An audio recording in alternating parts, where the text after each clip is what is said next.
nonsense.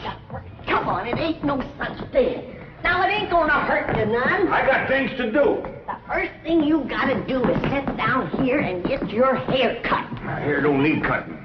If it gets any longer, I'll have to. I declare, you fight hair cutting like a steer fights branding. Well, the last time you cut my hair, you did brand me. How did I know somebody poured hot gravy in my bowl? Smarted considerable. Sure plastered your hair down nice, though. No, I might go to selling that stuff. Greedy? Sure made your hair look mighty sprucey. Yes, sir. You were slicker than a peeled onion. Smelled like one, too. Sir, I'd go to selling that stuff. I could put an ad in one of them catalogs. If you want the girls to stop and stare, put Granny's gravy on your hair. All right, Granny, come on. Let's get on with it. Hey, Uncle Jed, you're getting your hair cut. Thanks for telling me, Jethro. Oh, that's all right. Darn it, Jethro. What's going on? Is there going to be a wedding or something? I could be the way that Sonny Drysdale is a sparking Ellie Mae. Oh, he's with her right now, up by the cement pond. I better get right out there and keep eye. Now, you sit still and leave those young'uns alone. Can't you remember how it was when you was a boy? Yeah. I better get right out there. It's broad daylight. And besides, they swim. No, they ain't. He's a sitting on the bank, and he's a holding her hand. What an interesting hand you have. I see a handsome Harvard man. Where? Right there on your heart line. Oh, that's just the one I got from picking up toast. Ellie, you mustn't let horrid, slimy creatures touch you. Oh, heck, you ain't slimy, Sonny. Just a mite greasy from all that oil you smear on yourself. What a precious paradox you are. What a charming contradiction. You look pure Park Avenue and you speak pure Tobacco Road. That good? Good, it's fascinating. You're a challenge to me, you child of nature. You are the raw clay from which I will mold a perfect woman, worthy of a perfect man. Me. You know Shaw Pygmalion? I don't even know Shaw, let alone his pig. Oh, you woodland sprite! You forest little bird. You are so refreshing after all those intellectual types of Vassar and Wellesley. You make me feel superior. That good? Good? It's divine.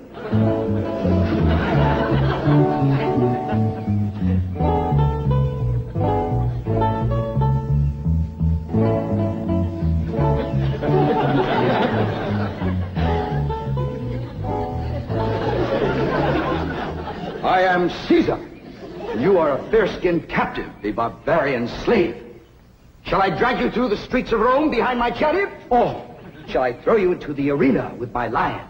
No, Caesar has other plans for you, my little savage. You shall be my slave, yes, but only the invisible bonds of love shall make you my prisoner. Come, I shall strum upon my lyre and recite odes to your beauty. What say you to that, fair maiden? How speak you now to mighty Caesar? I declare, Sonny, you're more fun than a bucket of tadpoles.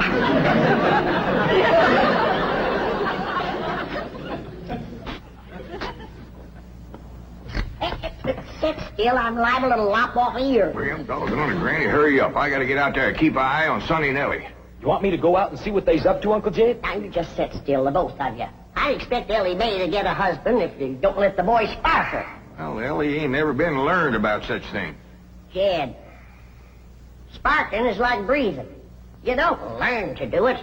Somebody slaps you and you go at it. Boy slaps. Now, I declare you're wiggling worse than a worm in a bait bucket. You want your daughter to be an old maid? Of course not. Next year she'll be too old to get a husband. She's almost 18. That old. Sure is. She done waited too long, Uncle Jed. Why, no boy wants to marry up with a middle-aged woman. Ellie Mae can get herself a husband anytime she wants to. Why, she's the prettiest Oh, and... now don't get your old feathers riled up, you old rooster, you. Ellie Mae'll be all right if you just leave her alone. Well, I ain't sure Sonny Drysdale's good enough for her. He's considerable older than she is. Well, don't worry about that, Uncle Jed. His family lives a heap longer than most folks. Yeah? Yeah. Sonny told me that there's been a member of his family living in Boston since 1632. Well, that rascal's over 300 years old. He was a-greening you. Yeah, you sure swallowed a whopper. No, ma'am. Sonny's honest. Why, he's so honest he has to have somebody do his lying for him. Do his lying for him? Yes, sir. Why, I heard him call through the heads to Ellie. He says, I'm coming over to serenade you, and I'm gonna bring my liar. Veni, vidi, vici. The world lies conquered at my feet. And yet, I tremble at the nearness of this flaxen-haired barbarian. Could it be that the invincible Caesar is about to be vanquished?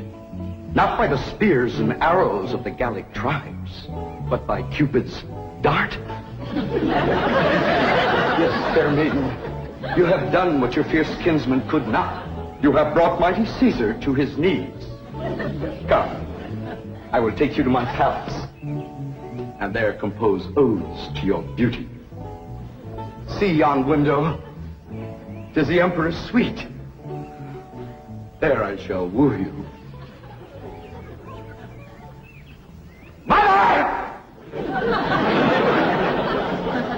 That's my room, and those are my binoculars.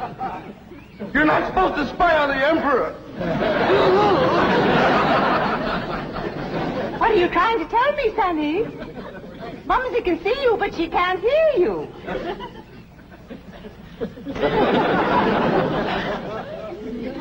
Yes, darling, Mumsy is watching. You look magnificent, like Apollo, the god of manly youth and beauty, the god of poetry and music. Look out! You're getting near the water. Be careful. Wait! Mommy will get your inner tube. Come, fair maiden, and I shall sing of your golden tresses, and your azure eyes, and your skin of alabaster, and your other charms that set me aflame. You mean you're really burning? Yes, dear one, and only you can put out the fire. Okay.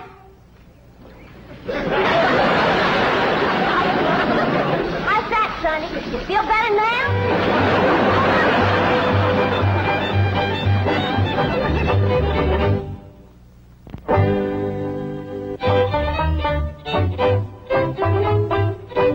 All right, Jethro, you're next.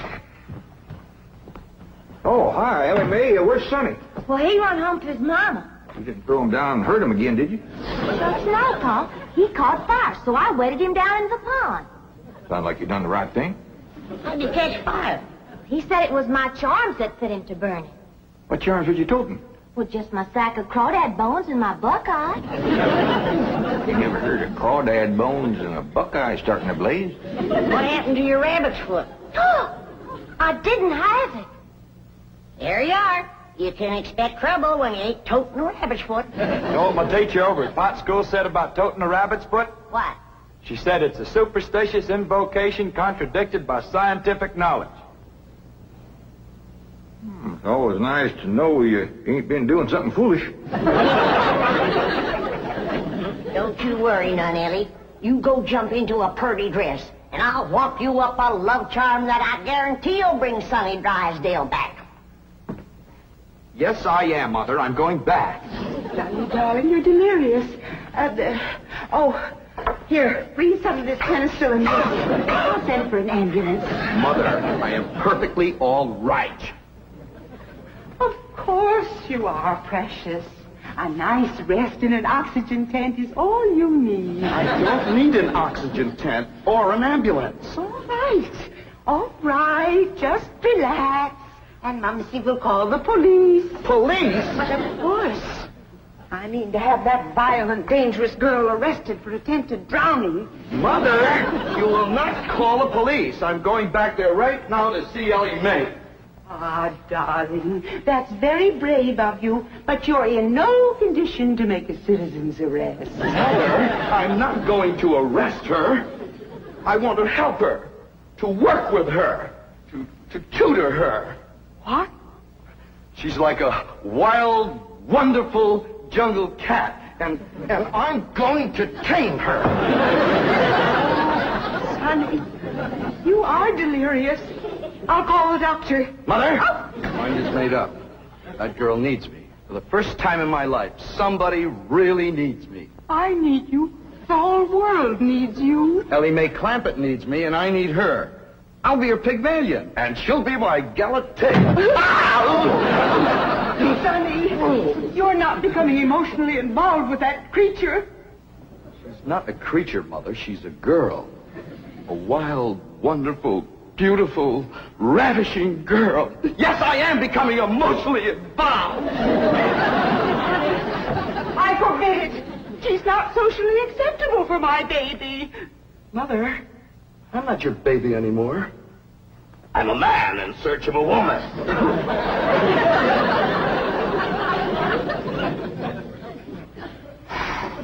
Where did he learn that language?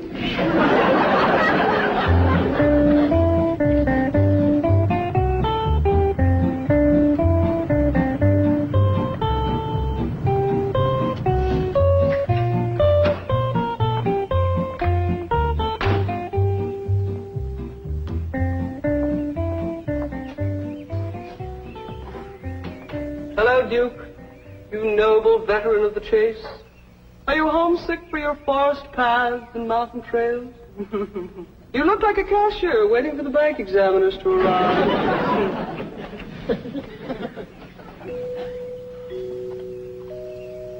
You know, if you were a cashier, you could hide $1 million in here.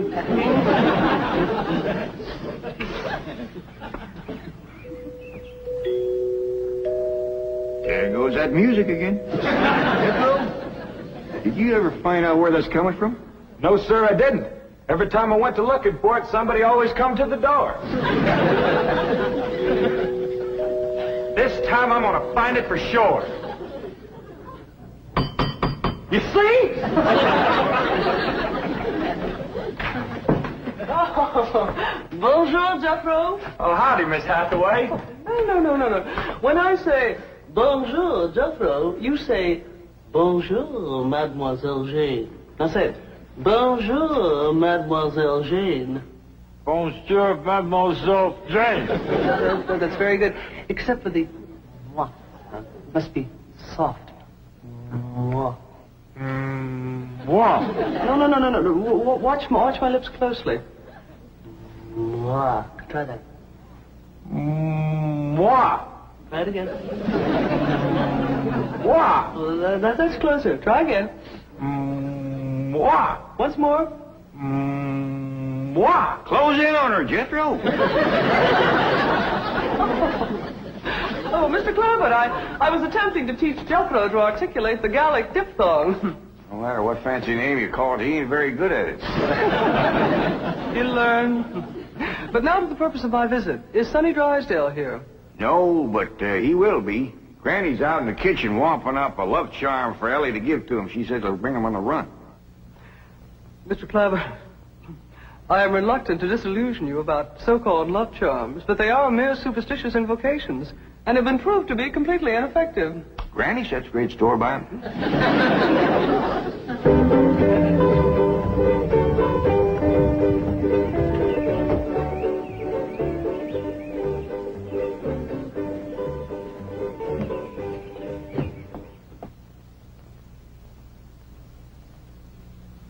Here you are, Ellie.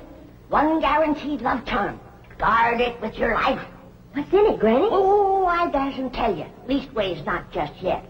But I'll give you the secret before I go on to my reward like my granny done to me. I'll guard it too, Granny. Granny?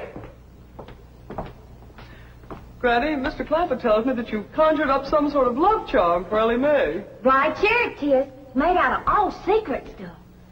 That is ludicrous, irrational, sophomoric, and pure hokum. You You didn't even guess one ingredient. No, Granny. Don't you come spying. I'm telling you for the good of the country. If the secret of this love charm ever got out, I shiver to think what might happen. I wouldn't want it on my conscience. Hear me now, mongrel. Neither sleep, nor snow, nor vicious beast shall keep me from the side of my beloved. Here I come, ready or not. So, you still think it won't work, huh? That is correct. All right, Ellie. Open up the pouch, Mike. Now, when I drop this starching powder in it, quick close it. Press it to your heart. And say, darling, darling, my true love, come a-swooping like a dove.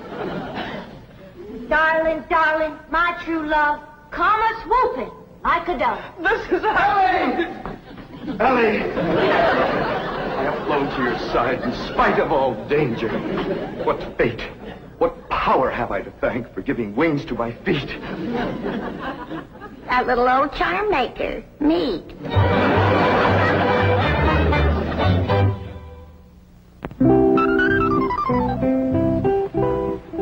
And now we shall begin the transition from Tobacco Road to Park Avenue. Now you watch me closely and I'll show you how to develop perfect posture and grace of movement. Ah, Kipling. Well, do you like Kipling? I don't know. I ain't never kippled. Oh, you are a challenge, you ravishing rustic, you child of nature. Now here, you try it. There we are. Now walk. Go. You'll have to try that again. Now sit down. Now watch me. We walk as though upon a cloud, and we glide with lissom grace. And as we walk, we always keep a smile upon our face. What's he doing? Out there is something called Kipling. He's trying to learn it to Ellie. Now, this is how you sit in a chair, smoothly and gracefully. There ain't no chair where he's a-sitting. I know. What do you reckon's wrong with that rascal? Appears to me he's about 2 bricks shy of a load. Turn old Duke loose so we can go in there and protect Ellie. Now we'll practice diction and intonation at the same time. How now, brown cow? How now, brown cow? What's he talking about? He thinks old Duke is a cow. You best fetch your granny. Appears to be she's threw too strong a charm on that boy.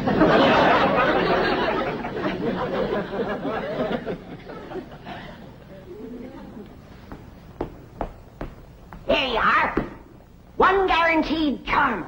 Now, you hold the bag while I sift in the starter. I know this is all a lot of absolutely ridiculous nonsense. Please hurry. Darling, darling, my true love, come a-swooping like a dove. I better open this door before he busts it in. Miss Jane! Here he is. Granny's love charm is too strong. Don't fight it. It's bigger than both of us. Circled on me. Granny, come quick. The love charm you throwed on Sonny Drysdale was too strong for him. Thank you, Granny. How now, brown cow? How now, brown cow? How now, brown cow? How now, brown cow? How's it going, Uncle Jed? Bad. Now he's got Ellie believing old Duke is a cow. Like a charm, Granny? I reckon so. I'll sprinkle him with some letting go powder. While you're at it, will you sprinkle some on Miss Jane? She's shutting off the blood to my arm. How now, brown cow? Secret powder, white as snow, make the charm of love let go. What did you do? The spell is broken. Now please, everybody listen to me. I must have complete quiet and concentration if I am to transform this bucolic beauty into a sophisticated debutante. Now, I have studied drama at Yale, Harvard, Princeton, and Dartmouth, and I am probably the only living man who can accomplish this difficult cultural metamorphosis in the brief time available. Now, everybody please go while I transfuse into this simple, untutored mind the charm, the polish, the splendor that is Sonny Drysdale.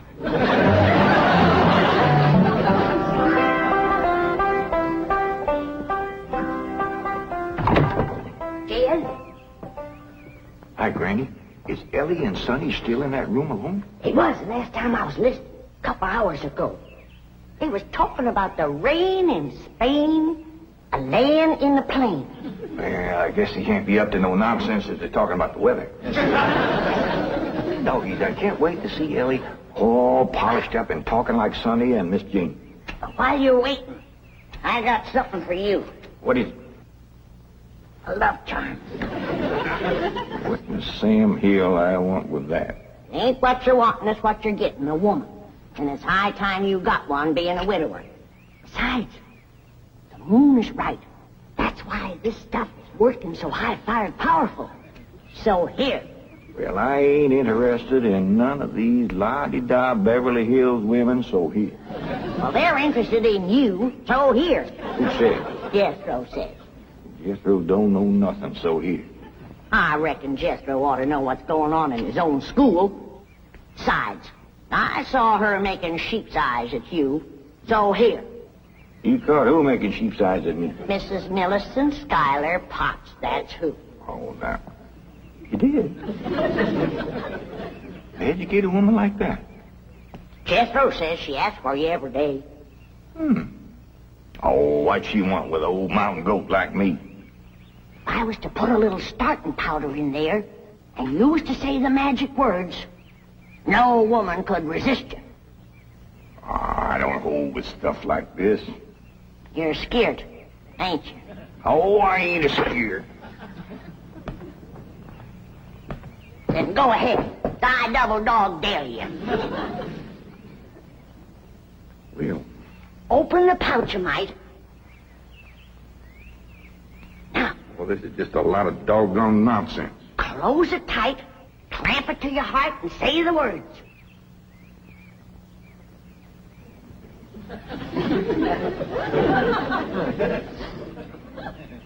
Darling, darling, my true love come a-swooping like a dove. Where is he? Where's my dog? It's Mrs. Drysdale. Where is he? Oh, where is he? Oh, I tried to stay away, but I could not. He's mine, and no other woman shall have him. Drysdale, you're a married woman. Think of your husband. I don't care about my husband. I want my darling, and no one is going to keep me from him. I sure hate to have to do this, but...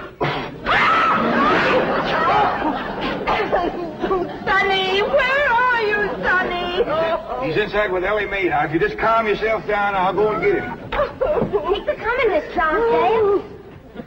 Howdy, Ma. Was you a-hollering for me? They brainwashed you.